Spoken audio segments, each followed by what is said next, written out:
Hi, so you've got your notebook and a pen and a timer set for 90 minutes. And if you don't have those things yet, press pause on me, go get them and come right back.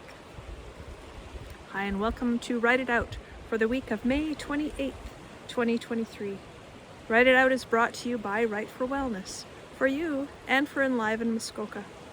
Enliven Muskoka provides services and programming to anyone whose life has been impacted by cancer. If you can, please consider making a donation to Enliven Muskoka today. So what is Write It Out? Write It Out is 90 minutes of time that you set aside for yourself every week just to write and find out what's on your mind. We set a timer so that you don't have to worry about how much time, so you can just be free to think. I'll provide you with a story prompt and a word prompt, and you can use one or both of those prompts to help you with your writing today. The most important thing is to turn off the editor in your head. Don't worry about spelling, punctuation, or grammar. It doesn't even need to make sense. Just write and find out what's on your mind. Just let the words flow from your pen. And what to write? Well, you might want to write a story, a letter, a song, a list, a journal entry.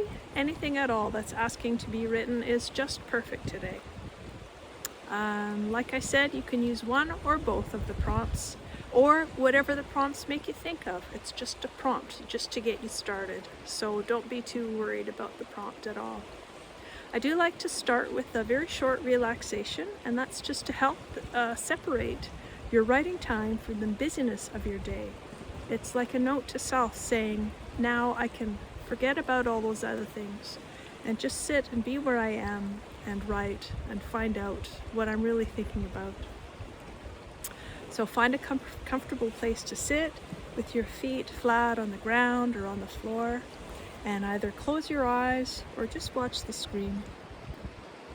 Take a nice deep breath.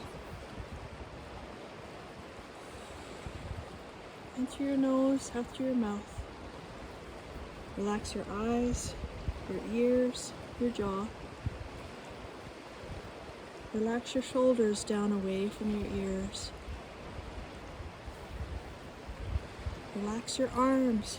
Follow your shoulders down into elbows, and from elbows into wrists, and wrists into hands. And just relax. Feel the heat and the aliveness in your hands.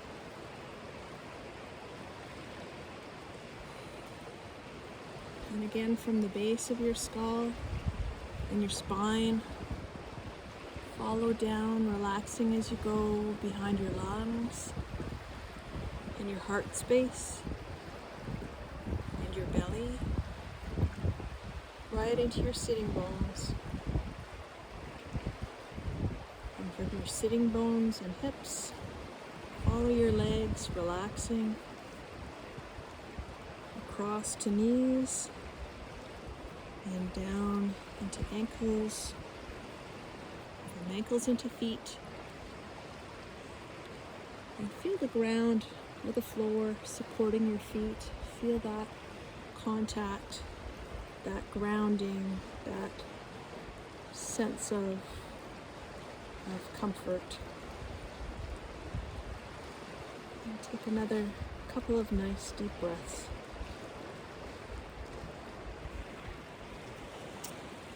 So our word today for this week is the word vision, or visions, or visioning, or visioned, or whatever that word reminds you of or makes you think of. If there's a word that jumps into your mind right away, then that's probably something significant for you. And the story prompt is from the book Expressive Writing, Words That Heal, by James W. Pennebaker and John F. Evans. So here is our story prompt. When Writing to Heal was published in 2004, it was the first journaling book that was rooted firmly in scientific research. What drew me to it was my own need for healing. My hope that after all my years of teaching and studying academic writing, that I might find something that would allow me to write my way out of a serious depression. After reading just a few pages, I discovered why my own writing hadn't been helping me. I was stuck in a never-ending cycle of rumination, telling the same story over and over. There was no arc in my story, it was a flat line. Then, when my story arc turned starkly downward, I knew it was killing me from the inside. Writing to Heal explained why I need to write a new story in a new way.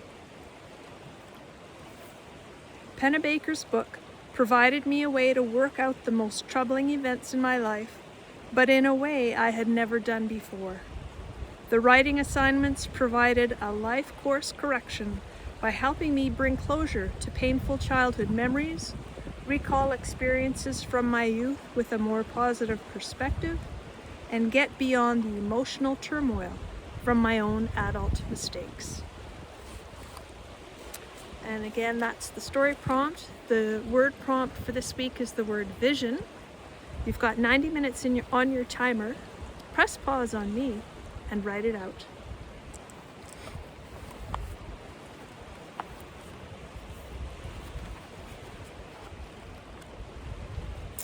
And welcome back. Please take a moment to thank yourself for showing up for your writing today. And as I mentioned last week, also maybe take a moment to thank the space that you're in, all the living things around you. Or if you're in your comfort of your living room, the wood in the chair, or the fabric that used to grow maybe on cotton ball trees, bushes. There's lots of nature around us if we just pay attention. And they're helpers. So we'll finish with our spring poem called Canadian Shield Spring by Ali, and that's aliespoetry.ca. Heard a whippoorwill out walking this morning, a morning like one at the beginning of the world. Or it's the end of the world now, more likely. Or maybe not a whippoorwill. I don't know most birds. I know I did see a flash of black and red on a bulrush. Or maybe a cattail. I don't know most plants. But I know this pond and the red-winged blackbird. I know the melt of snow, the ice pocked and heaving, river water awakened and running beyond. I know these two geese, mates returned, watching, riding the waves. And though I don't see him, the beaver, I see the tree stumps he's shaped, sharpened like javelins, pointed like spears.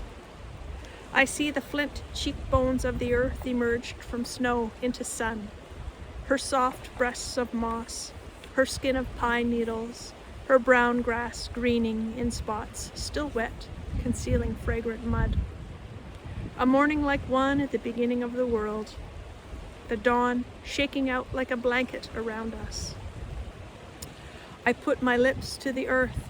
I stretch myself full on her smooth rocks, withered grass, smell of wet leaves in shade. I stretch my arms along her rigid bones, calling down the sun, calling up the warmth, conducting her warmth and his, the sun's, through me, into my bones, heart to beating heart, and palm to upturned palm. I forgive her. I forgive us both for who we were all winter. And that's Write It Out for this week. Thank you all so much for joining me here again today. Stay well. Bye for now.